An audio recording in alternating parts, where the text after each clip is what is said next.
Okay. Welcome to the Inspiration Science podcast. I'm so excited to welcome my today's guest. His name is David. He is a retired CEO, mentor to Project Sunrise. He works alongside with his son, and he's also the founder of the Church Unity Society. On his free side, he also works as an ordained minister, and his current big mission is to go public and have a multi-million mega church online. What he does through LinkedIn, which I'm very inspired every day, how we met, is that he creates those integrity, faith, and purpose sessions. So he does these prayers, especially to executives, C-suite leaders. It's really about redefining leadership, helping people to integrate faith in the business as well as entrepreneurs, and embracing mindful ethics. I think that's really important, especially for long-term success. Jesus, God is really the foundation in my life, also in David's life with his story. So this whole podcast episode will speak about how you can, as an entrepreneur or C-suite level entrepreneur, just like integrate faith and ethics in your business. Also, at the same time, we'll hear about his story. He has an incredible story and all the lessons that he learned through as well. So thank you so much for coming on, David. Oh, it's my pleasure, Ozan. I've been a fan of yours for a really long time. I've been following your post, and I'm just honored to be on your podcast. Thank you. Well, it was so nice to chat with you a little. We just chat before about also about adversity. We went through so many things as well, but at the same time, there's a big presence when you come out of hell, so to say, to kind of, experience the gratitude and the learnings. And I just like want to talk about like in terms of your background. I know that you're a retired CEO and now you work at Sunrise, a project with your son. What inspired you to work at Sunrise? Can you just tell me a little bit more about your background and your journey? Okay, sure. Well, to answer your first question, I was inspired to work with my son, help my son build a business. I started out as CEO. Now I'm more of a mentor. We'll say a consigliere. I help him out on the volunteer, and I'm doing a lot of volunteering because I Mm. really want to see him get successful. I'm very dedicated to the green energy movement. I think it's very important that we save our planet. We conserve our resources. I think God wants us not to treat planet Earth as a garbage pail. There's some people that believe, I believe to a degree, there's global warming. We're changing our environment. We really need to be less dependent on fossil fuels. I don't think we're ever going to be 100% solar or 100% nuclear or fusion, but the more we move in the direction of green energy, the better it is for our planet. That's to answer your first question. The second question is you want to know about my journey. Well, I'm David Vogel, and that's a very, very long question to answer. I mean, my journey started when I was very young. I grew up as an Orthodox Jew in an Orthodox Jewish environment. When I was 26, I got baptized. I accepted the New Testament. I accepted Jesus. Just recently, June of 2023, I started doing sermons live on LinkedIn. A very, very fine coach, Shanae Murray. I mean, she basically told me I have to go live. She beat me up and said, David, you need to go live. I was very reluctant at first because going live, you make a lot of mistakes and you can't edit out your mistakes. But I can tell you this, since June 2023, I've been live 6 days a week. Every day I missed one day. That was circumstances beyond my control. But I've been Mm. live every day, and I'm here for people at 7 a.m. to give them 7 to 10 minutes of God. I do Bible studies now at 7:30 a.m. on LinkedIn. I'm looking to build a church online. Of course, that's a big, big project, but I believe God will be with me.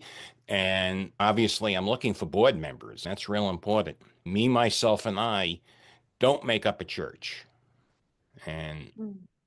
I'm looking for people to help. So if there's someone out there that has a calling and they want to serve God, they could always get in touch with me on LinkedIn. I like your journey around where you mentioned also the phase with Jesus and how that evolved throughout time. Because I had earlier a discussion about someone who asked me, when Christians say, I gave my life to Jesus, what does that mean? Because in some cases, it comes across that the moment you gave your life to Jesus, it's like, oh, I have this big transformation, and then XYZ happened, and I let go of XYZ. I always tell people it's not an overnight thing, because even when you give your life to Jesus, it's like the very beginning when you walk in Christ, and it's not just a point to get delivered, but like walk in dominion, and you keep praying, you keep serving, and it's a constant evolution. Can you share a little bit about your journey, how you transformed from Orthodox Jewish to Christianity, and what compelled you to do this change in your religion? Started out as an Orthodox Jew, which is basically the Bible. It's the Old Testament. As I evolved, as I got older, I read the New Testament. And then in the 1980s, I got married. My first adversarial situation where adversity struck me, the marriage didn't work out. I ended up just going to church. I had read the New Testament, and I spoke with the minister, and I was convinced that the Old Testament basically supports the New Testament. There are so many prophecies in the Old Testament, and I talk about this in some of my sermons, that Jesus was prophesized, not just as the Messiah, specifically the events of Jesus, the events of the New Testament. They're all there in the Old Testament. To me, there was no question that the New Testament was the Word of God. I accepted that. I got baptized. And there's one other thing I want to add. There's a lot of people who are Christians in name only. Okay. And yes, you could accept Jesus, but it's more than just saying, I accept Jesus. I'm a Christian. You have to live the life. You have to be Christ-like. There's a difference between accepting Jesus and being Christ-like, if that makes sense. That's a very interesting sentence, because I meet a lot of entrepreneurs who are supposedly very faith driven. You see in their bios, I'm a Christian and everything, but you can feel they're not pragmatically living by that. And I was also surprised, and that's all something I've learned in my own journey. Like, you don't know unless you read the words of God in the Bible, like understanding the Ten Commandments and the things and how stuff are really misunderstood. What are some of the Biblic teachings and things that you maybe in the beginning misunderstood? Like, what were some of your realizations and some of your favorite parts of the Bible that really stood out in your journey for you? Well, my favorite part of the Bible is treat your neighbor like yourself. We're all neighbors. Right now, here in the United States, the big issue is immigration. Look, there are a lot of criminals that were let into our country illegally, and they were let into our country, and they are committing chaos. They are committing crimes. They are, raping our daughters. They're killing our sons, and that's not good. But by the same token, there are millions, millions more of Mhm. good people, immigrants, who are our neighbors. And we have to treat them with compassion. We have to treat them with love and empathy, because a lot of these people have it really, really bad south of the border. I mean, I have a daughter. If I had a daughter in Mexico and the cartel was eyeballing her for nefarious purposes, to be quite honest, I don't care about American law. I'm going to do what I have to save my daughter, if that makes sense. So I have compassion, I have empathy for these people. One of the key elements of the Bible is when Jesus talks about treating neighbors as ourselves, treating foreigners in a proper manner. That's something that I've been preaching about, I've been writing about, and it's something I feel in my heart. Yeah. Defines true Christianity, because we can't turn a blind eye to our Mexican neighbors. We can't say they're not our people. There are some people that are saying the Americans are more important. Well, we're a global community. We're all important. I'm not saying the Americans are not important. I'm not saying our people are not important. Everyone's important in God's eyes. Now, true, there are a lot of criminals, and we shouldn't be letting criminals in, but we shouldn't be focusing on the bad element. We should be Mhm. focusing on helping people. And the bad element, the criminals, just like American criminals, they're just as bad. I wouldn't want to be the victim of an American criminal. It's not going to make me feel better that that person who tried to shoot me or rob me was an American, if that makes sense. Yeah. Yeah, it's so true. I think it's so important to have this self-compassion, love for ourselves, for other people. I think it's something that through adversity, I've learned personally a lot of self-compassion because I'm like really hard on myself with certain achievements and things. And I know that you mentioned something in your story that really like stood out and shocked me. And it says that you spent 11 years in prison for a crime that you Yeah. didn't commit. I mean, it's really extreme. Can you talk a little bit more about this part of your story and what happened? Oh, absolutely. To give you some background, most of my life, I've been a very, very successful entrepreneur. I was 12 years old. I was running, and this was in the 70s. I'm 64 years old. I was running mail order ads. By the time I was 14, I was making as much money as my father. But the time I was 16 years old, I was making more than my dad. I was very successful. I was making a few $1,000 a week, which back in 1976 for a 16-year-old kid was a lot of money. Okay.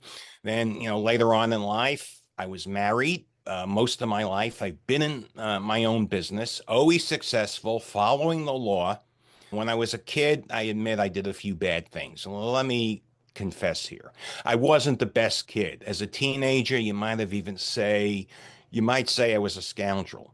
And I got away with it because in the 70s, I mean, the criminal justice system was really, really bad. You could do a lot of bad things. You could commit murder and get 5, 6 years. I didn't do that, but I wasn't the most honest businessman. But then when I became religious, when I accepted Christ, when I got baptized in my 20s, I always was a very ethical business person. I mean, mindful ethics, that was always on my mind, treating people right. And I was always very, very successful. And Mhm. I started a business back in 2000, the year 2000. I had an online medication business, an online medical clinic, but it was not just online. What we did is we accepted patients, pain patients online, but we sent a doctor or a nurse to someone's home, just like an insurance company sends a doctor or a nurse to someone's home to do a physical. And we performed a physical examination. We took blood, we took urine, and we basically conducted a very thorough examination. But it wasn't the doctor that was prescribing the medication. The business model I discussed with my attorney. His name is Douglas Grover. He was a very good attorney. He was the deputy chief of Bobby Kennedy's organized crime strike force. He prosecuted the hierarchy of the New York Mafia. Okay. Okay. Very, very sharp guy. And he contacted the government on my behalf and discussed the business model. He took my business model, put it in writing, and asked for an opinion. And they could not say, he testified at my trial. I went to trial. Okay. He testified at my trial that the government could not say I was doing anything illegal. Moreover, the government had a website which described the pain business and the procedure for prescribing pain medication. This website was done in cooperation with some of the top universities here in the United States of America. Doctors, top people, they all contributed to the website. And the protocol on the website was the exact protocol they later prosecuted me for. They took down the website. The website disappeared. It's like you're shooting at a goal and they moved the goalpost. When the facts don't fit the theory, discard the facts. And that's what they did. They discarded the facts. They took down the website. The very protocol that they Mhm. approved of, that they had on the United States of America had on their government website, was the same protocol they prosecuted me for. I went to trial. If I didn't go to trial, I would have got a slap on the wrist. They offered me a plea that was literally a Mhm. slap on the wrist, but I didn't want to take a criminal conviction. I didn't believe I was a criminal, and I Mhm. still stand by my innocence. Obviously, it was very disruptive in my life. going to prison, especially for something that I believe was ethical, I believe was 100% legal. What was like their main argument why you were like, why they saw you as a criminal? I'm not sure to follow that part. Their argument was that my doctors were writing prescriptions for medication outside the usual course of professional practice. That's a very subjective standard. Is it because you're not like officially a doctor in that case? Or like is No, it about the person's background or like because you just like outside of the usual like the dosage or like the things, the information that they had a problem with, or is it about your background? to clarify, I wasn't a doctor. The doctors wrote the prescriptions. Yeah. That wasn't the legal issue. The legal issue was the doctors did not write a valid prescription. Even though they wrote that prescription, it wasn't valid under United States law because the doctors, again, this is the language, were operating outside the usual course of professional practice, which Oh, is a wow. subjective standard. The Supreme Court just recently ruled that it is a subjective standard and the standard must be objective. That is a case that just came down. Of course, it's not helpful to me because in the United States of America, actual innocence is not a reason to revisit your case. So I can't go back to court and say, hey, the Supreme Court just said that my doctor should have been judged on an objective, not a subjective standard. I know that word. I mean, that's just one word, but it means so much because a subjective standard is any standard that the government wants to say is wrong. They basically said my doctors aren't acting like doctors. This is wrong. The crux of their case, according to the government, was that the doctor and the patient didn't physically meet, but we had insurance type nurses or doctors in some cases, most cases, registered nurses or nurses, go out to the patient and conduct the physical. We took blood. We did a Chem 28 blood test. We drug screened our clients. Clients had to provide a urine sample and we screened them for illicit drugs. We went through a very extensive procedure before we approved the client for pain medication. Yeah. Okay. Wow. But that's really crazy how the like because I heard stories especially in the States where people go to prison although they didn't commit the crime and it happens multiple times. They lose years like that you cannot go, get back. How did you do after that when you were in prison? Like, can you tell us what you've learned, how you experienced that, and how you overcame such an adversity from this? Well, when I was in prison, it was not a lot of fun. I mean, basically, I'm associating with mostly evil people. There were some good people. There were some really great people I met, people Mhm. that didn't belong there and people that did belong there, but they were reformed. They really weren't bad people. But I would say 70, 80% of the people were very evil. They were Yeah. bad people. I had to deal with that every day, deal with evil. I had to deal with sociopaths on a regular basis. I mean, people who committed murder. I mean, people who did violent acts. I got through. If you know my background, I used to work before all this happened. For many years, I worked with the Council for Unity. I was actively involved mentoring gang kids and getting them to make peace instead of fight. That's what Council for Unity does. We go into schools and kids, when I say kids, they're kids, they're 16, 17-year-old kids, but they're into some violent acts. These are drug dealers. These are kids involved in organized crime. These gangs like the Bloods, the Crips, the Latin Kings, they commit violence against each other over territory. My involvement was sitting down with these kids and getting them to make peace. And we were very successful. We turned violent adversaries into a band of brothers. So I had a background, working with the sociopathic mind. That got me through. I got through dealing with a lot of violent people in one piece. I mean, nothing really happened, but yes, I mean, it was very upsetting to my life. 11 years of my life being away from my children, getting divorced, losing my wife. Wow, but what happened with your child during that time when you were in prison? I have 5 children. Wow, you have even five. Wow. My oldest children, they were already teenagers. One of my sons was already 20. He went to medical school. He wasn't really affected. My youngest son, Ethan, was 10 years old, and my daughter, Caitlin, was about 13. They went through a lot of adversity. My ex-wife struggled. She wasn't good at my family. When I was successful, they had everything. I did everything for my family. I had a $4 million apartment at Trump Tower. I had a beautiful home in New Hampshire. I took care of my family. They had everything they needed. And then they were struggling, and my kids were struggling. And yeah, I mean, they had enough to eat. They had food, but they had little else.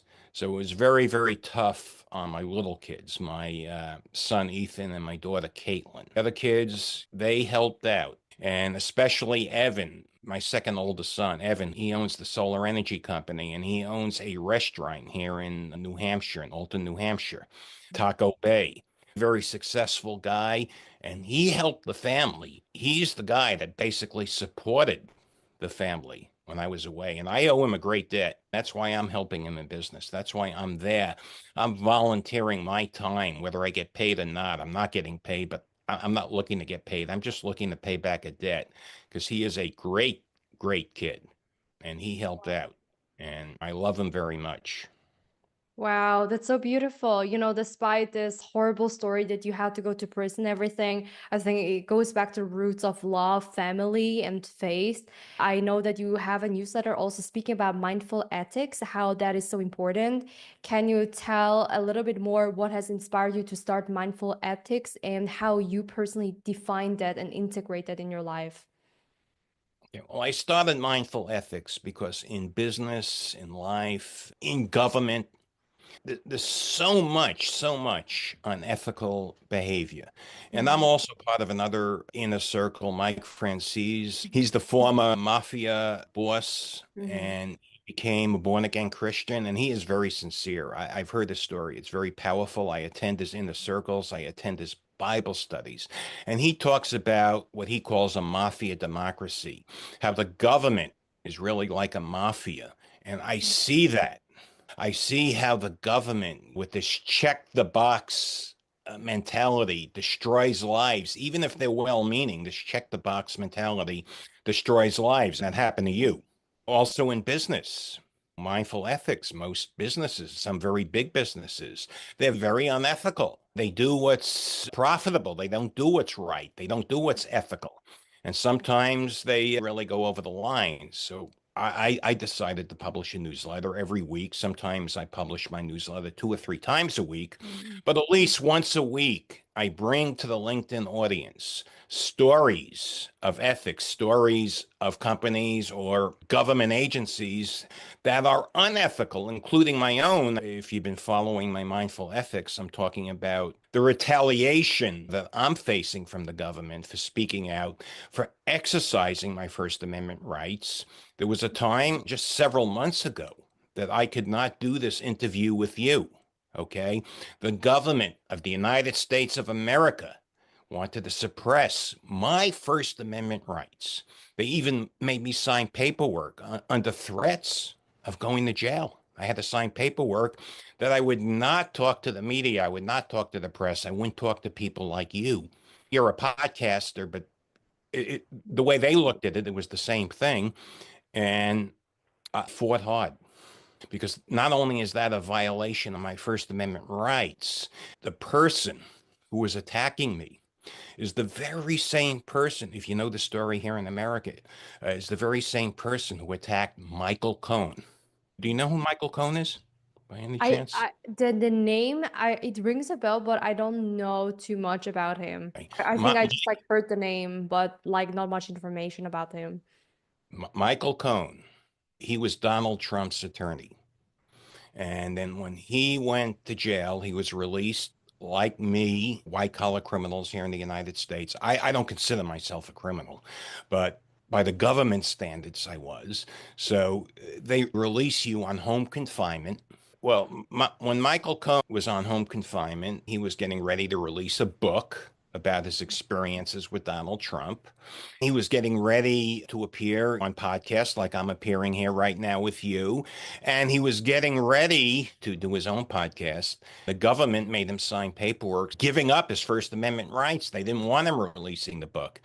And they threatened him with jail. And he would not sign.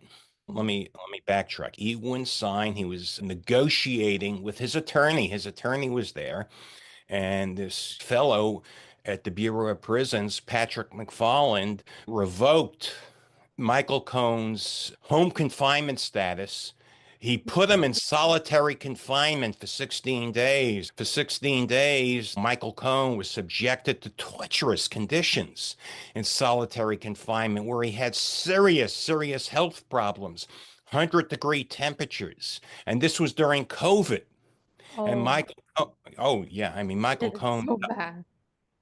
yeah, Michael Cohen's health was at risk. Mm, So obviously, being Michael Cohen and being Donald Trump's ex-attorney, he had an army of people, unlike me. He had an army of people file all sorts of court documents. Eventually, a Judge Hellerstein, a federal judge, ruled that Michael Cohen was retaliated against.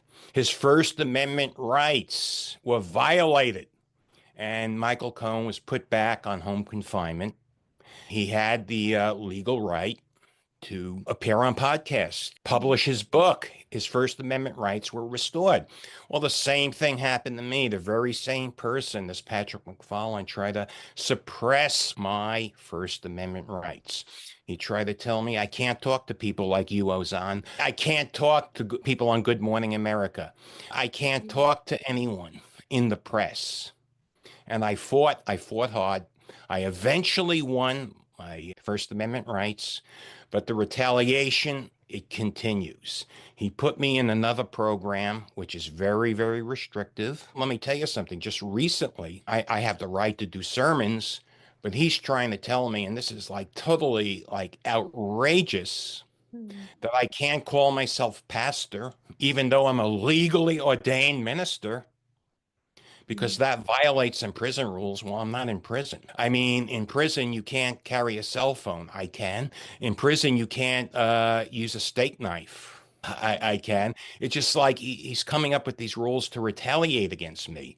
And then But also, just why can you like not call yourself a pastor? Like, what's wrong with that? he's telling me, at least right now, I'm on Michael Cohen status for another few months. In a few months, I'll be off. So I'm on this status where he's telling me he's quoting a rule in prison, but it doesn't really apply to me.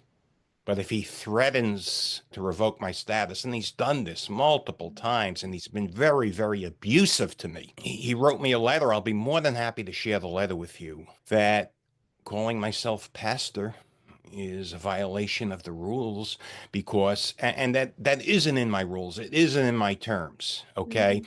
But he's trying to say that someone in prison can't call themselves pastor because they're using a ministerial Mm, title. But again, someone in prison can't carry a cell phone. When you're on home confinement, you could work. There's a lot of things you could do. mhm, Okay. Another thing, according to my terms and conditions that will last again for another few months, I'm entitled to take any medication that's prescribed by a licensed physician. Well, mm, just recently, his office sent me a correspondence that I could not take medication I've been taking for 4 years because I'm not authorized. I'm 64 years old. I have a lot of things wrong with me. I have a herniated disc in C5, C6. Okay. I'm in a lot of pain. I'm not showing it, but I'm on the computer all day. I'm writing sermons, I'm writing posts. I'm on my computer 14 hours a day. I am suffering in a lot of pain. I don't want to be a crybaby, but the doctor prescribed me medication.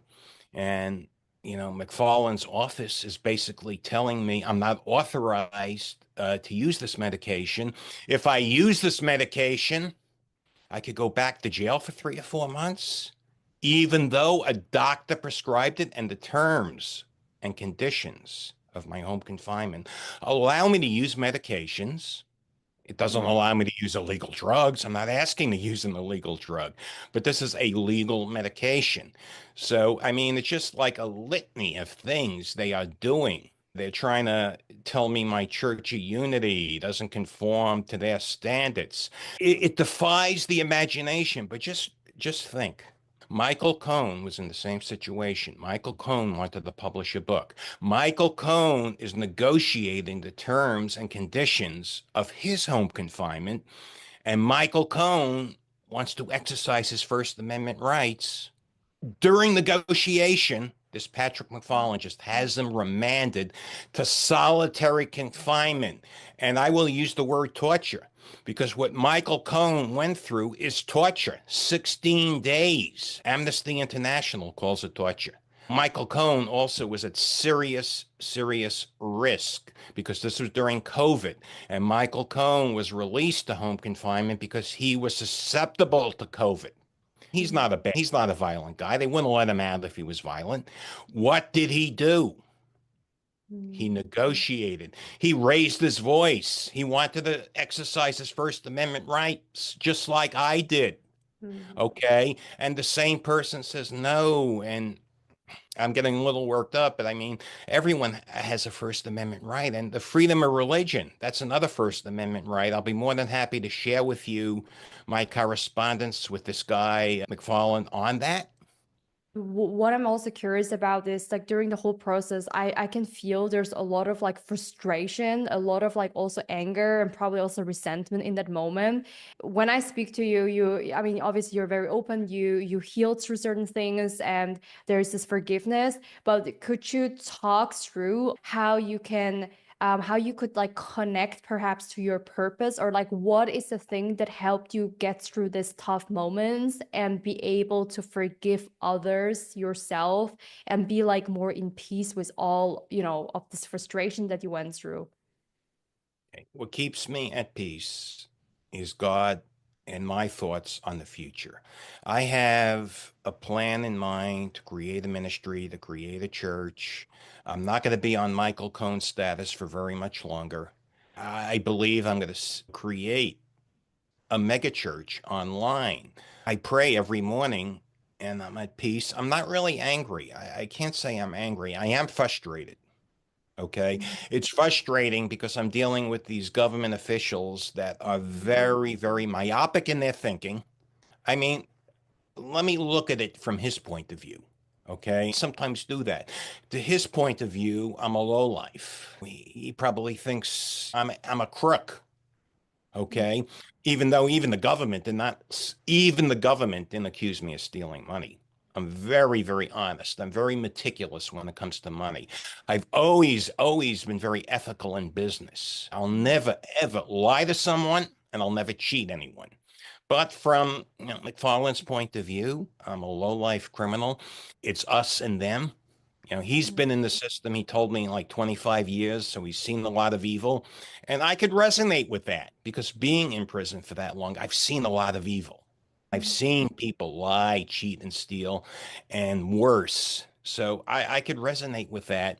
But prison is also supposed to be about rehabilitation, unless you're doing a life sentence for murder. They're supposed to want to rehabilitate you.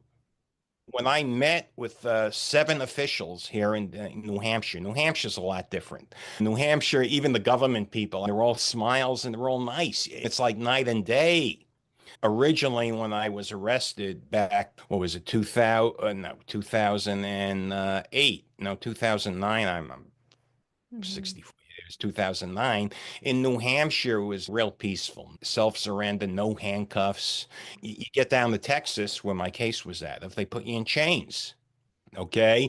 The same thing. The attitude here of the New Hampshire government officials are real laid back. They're more friendly. That's why I moved to New Hampshire, to bring my family to a better place. I live in a town where people will stop their cars and let you cross the street if they see you at a crosswalk. I live in the town where people are friendly. They're more honest. I'm not saying there ain't no bad people. There are some bad people. But for the most part, the people are good here. The police, they're very laid back. You don't have police brutality here in New Hampshire. I get stopped for speed. I haven't been stopped for speeding in ages, but when I was younger, I had a lead foot. It's just like night and day from New York. The police are very laid back. They never gave me a ticket. They always gave me another chance, and they're just real friendly. In New York, it's a lot different, and I'm dealing with management in New York, and it's this, Mhm. and I'm not really angry. I'm frustrated because I want to move forward at a quicker pace. I mean, my goal is to rebuild. And this Mhm. might sound very strange to you, someone at my age, but I want to find a wife and I want to have more children. I really, really want to get married and have children. I love, Wow. I mean, yeah. Well, my happiest days, what brought me happiness in life?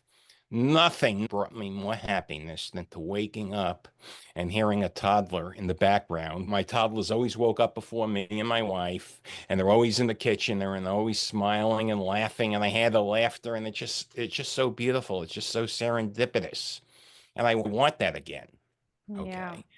That's so Uh, beautiful. And, I love that it doesn't surprise me about, rebuilding life at any age. I've talked to also like a lot of people like throughout different age groups. I think people always go through so many identity shifts and the purpose also evolves and you rebuild it again at any given time. Can you tell me a little bit more like how did your purpose evolve from your 20s until now in your 60s? Like, did that change? Did you had a common purpose? Like, where do you stand right now? What's evolution look like? Well, my purpose. Well, I was in my 20s. My purpose really wasn't defined, to be honest. I got married the first time. It didn't work out. We had a kid together, one child. I have five kids, one from my first marriage, four from my second marriage. My purpose really was just to make a lot of money. I got to be honest. I'm not going to lie to you. I mean, yes, I was a Christian. I think I was more of a Christian in name, although I believed in God. I believed Mhm. in ethics. I always believed in my 20s in mindful ethics, in doing the Mhm. right thing. But I was very motivated by money. In my 30s, probably the same thing. In my 40s, I started the health management business. I started an online pain clinic. It was very successful. I was making millions and millions of dollars a year. I took Mhm. care of my family. Oh, by the way, I donated a big percentage of what I made to Council for Unity. So not only have I been supporting the organization, mentoring young kids, mentoring gang kids, I supported them financially. As a matter of fact, when they were very close to being closed down because they lacked funds, I came Mhm. through with a check because I believed in their mission. So I was giving back. I was giving to my family. I was giving to charity. I didn't really have a care in the world. My purpose really was to help Council for Unity at that time and to help my family and grow my family. I was happily married. Adversity struck that, the issues got very extreme. I ended up Mhm. getting divorced. My purpose today, just Mhm. fast forward, is to build a church. I don't have that much time left in my life. I realize one day soon, hopefully not too soon, but one day soon, I'm going to wake up sick and not get better. That's what happens at my age. So this is the Mhm. last chapter of my life, and I want to build a church. I want to do something meaningful for God. I mean, Yeah. I owe God that, but I want to do something meaningful for myself too. I mean, maybe it's selfish. And what do I want? I want a wife and I want six children. I don't know if I'm going to make six, okay? But I read the story of Al Newhoff, okay? He was the CEO of USA Today. When he Mhm. was 68 years old, he married a woman 25 years younger, a doctor. It wasn't a mail or bride. She was a very renowned woman, very Mhm. accomplished. Sometimes age doesn't matter in the right circumstances. And they adopted six children. That story resonates with me. I love that story. I want that to be my legacy. I want kids again. It's so beautiful that you say that because when somebody asks me like if I can summarize like life in one word, like what's like the purpose, like if in a sentence, it's like for me, like empowering healings. I think there is a calling that Jesus all gave to us, but there is like the thing where I always call it like reproduction. It's always kind of a form of reproduction, like in animals kingdom, in also human kingdom, whether it's through babies and things. And I feel this like the reproduction of like the way, the impact, the legacy, how we rebuild things, how God uses people very strategically to call up to his kingdom and serve different ways. And with your mega church vision online, can you tell us a little bit more about it, how you imagine and how people can like join the mission as well with you? Well, I imagine a year or two from now, well, maybe not in 1 year, but in, let's say, 2 years, having 1 million people, 1 million followers. I mean, look, Shanae Murray, I love her story. She developed 1 million followers in a very short period of time. I could see with this type of mission, the Church of Unity, developing 1 million followers. What I believe is that God will manifest himself in the goodness of Mhm. people. God reveals his divine grace through our shared humanity. Now, we all have diverse faiths, and what the Church of Unity does is it brings them together. The God of Abraham, just remember, connects all of us. The God of Abraham, he marks a shared origin in Christianity, Judaism, and in Islam. Our spiritual narratives are different, but our unified purpose and the purpose of the church is to manifest divine love and divine righteousness. At this church, I want this bond to inspire us as leaders to champion unity, love, and acceptance. Now, the second part of your question, I'm losing my memory. How can people join the mission? Right now, I'm in my infancy. I have one person who has stepped up and wants to be a board member. I really need 5 board members. I need 4 more people to join me, people that want to serve God, people to be on the board and make this dream a reality. And as a board member, what role would that person take on? Can you share some examples so people can imagine themselves if they see themselves as a board member? Sure, a board member, like any board member of any church, is going to get involved in the day to day, and it doesn't have to be every day. It could be once a week. Let me just clarify, but they're going to get involved in the building of the church. They're going to make decisions. A board Mhm. really makes decisions because as eventually I'll be the pastor of the church, whether it's I resolve this issue that we talked about, or I don't resolve it within a few months, I will be pastor of the church. Okay, but the board needs to make financial decisions. It would be a Mhm. conflict of interest for me as the pastor to raise money, get donations, and then decide to buy myself a jet plane. Not that I would ever do that. I'm mindful ethics. I believe in mindful ethics. But the board members, they have to determine where money goes, the future of the church, they Mhm. make financial decisions, they make administrative. They also, in the right circumstances, if I have the right board members, if they're tech experts, if they're tech nerds like me, they're going to help grow us online. They're going to help promote the church. They're going to help with the marketing. Yeah. That sounds amazing. Well, any listener who is interested, reach out to David if you're interested as a board member or if you're interested in joining the movement in any way. I think it's so important to have faith because I feel a lot of the time when people don't operate from place of God and put it first, I think it's a matter of time when it kind of gets you and it torments you. And I think Satan just these days, what I see also in the world, it's like stealing identities. There are so many paradigm shifts happening. And I feel that at the same time, Jesus also called up a lot of the very few people that he handpicked. And I think that leads such a movement like you with the mega church. I feel it's really a spiritual war, like anything that is like happening and it's like reflecting in the physical world, like what's happening. It's a real thing that I also experienced, through my journey, as we before mentioned, was rape, kidnap, abusive relationships, then giving life to Jesus, but then also not just being a crippled Christian, like by word and name, but like practicing that, like the Ten Commandments, like what does that mean in a romantic relationship? How does my leadership change and shape in business?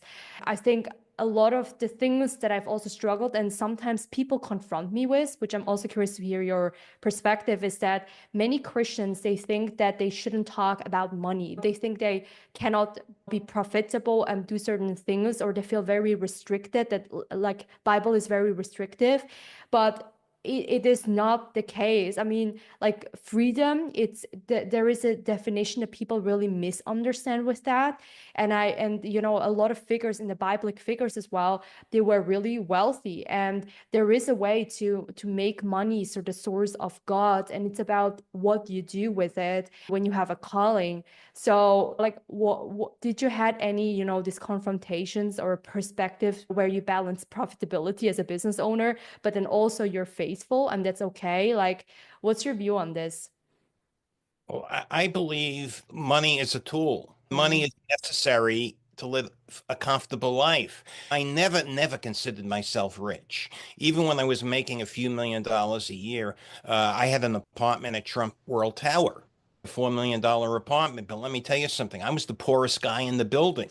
I'd speak to people, I tell them I just made $3 million this year, and they'd say, $3 million?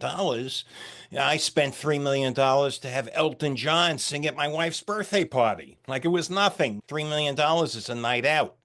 So I looked at money as a tool. And mm, today, in the United States of America, there are 23 million millionaires in America.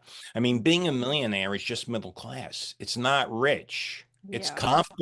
It's comfortable middle class. So look, I don't mind getting rich. There's nothing wrong with that as long as you do it right.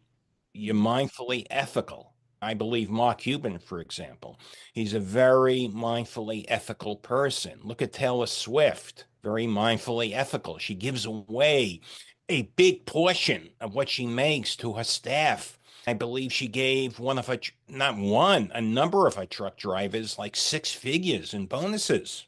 Mm, Okay. So the one thing about me, if I make a lot of money, I will share the wealth. mm, And I'm looking to build a church. Yes, you know, to be honest, the church will take care of me as a pastor, as someone who makes the church work. I'm entitled to have my housing taken care of, for example. And I'm mm, entitled to live in a very nice house. I'm not saying I want to live in something substandard, but I give it my all. I always give it my all. I mean, yeah. I'm working 14 hours a day, Ozen. I'm up at 4 a.m. I'm on the internet. I'm on LinkedIn. I'm preaching at 7 a.m. And Mm, I envision preaching continuously for the rest of my life. Just mm, remember, I missed one day since June 2023. Since Shanae Murray, God bless her, she beat me up and said I had to go live. I mean, you mm. don't say no to Shanae when she's insistent. And Yeah. I went live, okay, in June, and I made the commitment to her to go live 6 days a week, which I've Mm, done since June. I'll be there Sunday. Saturday's my day off. Today's Friday. Sunday, I'll be there at 7 a.m. I'll be mm, live on LinkedIn at 7:30 for a Bible study. I just made the commitment to do Bible mm, study. So I'm committed. I'm committed to God. I'm committed to the ministry. I'm committed to bringing people to God. I'm mm, committed to mindful ethics. I'm committed to myself. And you mentioned earlier being angry. I don't want to be angry at anyone because I resonate with some of these people. And the man that is retaliating against me right now, I mean, the mm, man that has taken me off my pain medication, causing me pain. And I mean, I bring this up because I can't see any reason whatsoever why I have to be in pain. Okay. mm, And you know, am I angry? No, I'm frustrated that I'm being retaliated against because I exercised my First Amendment rights, just like Michael mm, Cohen. And Michael Cohen was tortured, and I will use that word. I am being tortured. Okay.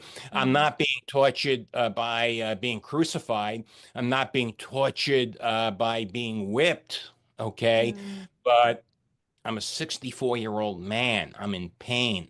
And medication was prescribed by a licensed physician.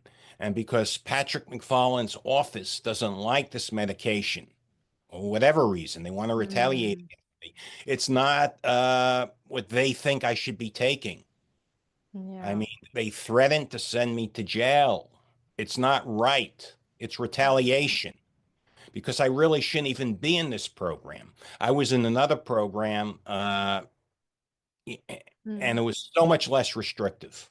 So much less restrictive. I only have a few months left, but mm, uh, the big thing is also they're preventing me from calling myself pastor, and to me, that's a big thing. That's yeah. almost, I mean, that's as important as the medication issue. The medication issue doesn't affect people out there. I mean, just think about this, Ozan. If you listen to me, I'm claiming I'm innocent. I'm not guilty. I didn't do anything wrong.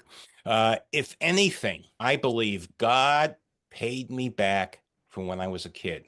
Because when I was a teenager, I did things that should have put me in jail. Let me be honest. I should have gone to jail. I was a scoundrel as a businessman when I was a teenager. When I was 16 years old, I was horrible. You wouldn't want to do business with me.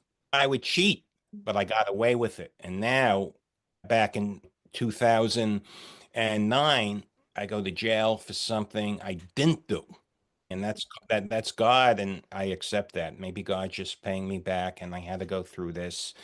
And Yeah, very you know, interesting. I mean, thank you so much for sharing very openly your story. I think there's so many wisdom that we can learn from your story as well. I think it comes like really back to keep going with faith, and you're showing that through your prayers on LinkedIn. So props to you for your consistency. I always see on LinkedIn David Vogel is doing a live like popping up. So yeah, it's doing something like, whether it's changing like thousands life, one life, like I think like you already build your community, and I think and I feel that it's still the beginning for a lot of the things that are upcoming. I think no matter the age, like God is not done with you. I can feel that in the spirit that there's a lot of amazing things and blessings happening. And I pray that you will get your sixth child and that you can rebuild the life and the way you want with your future wife and everything that you're doing. So I'm very inspired, and I thank you for your leadership, leading by this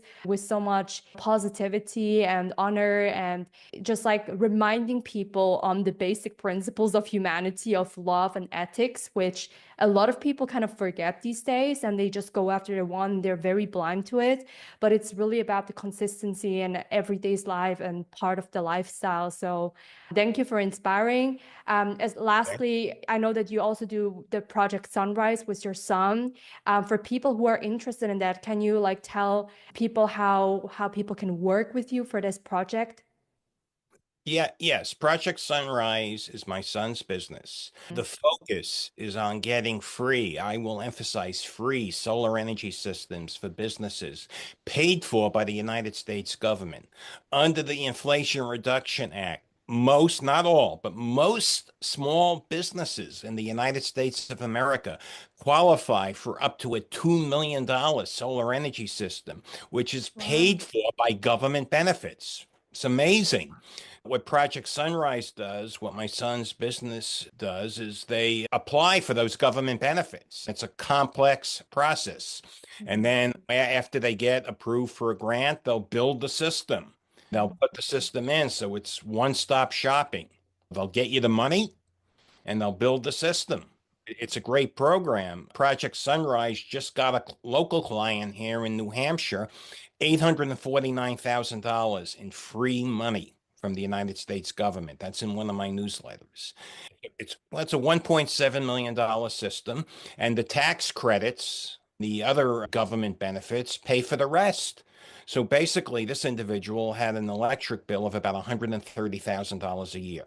With this $1.7 million system, which is paid for by the United States government, I mean, they eliminate $130,000 a year in expenses.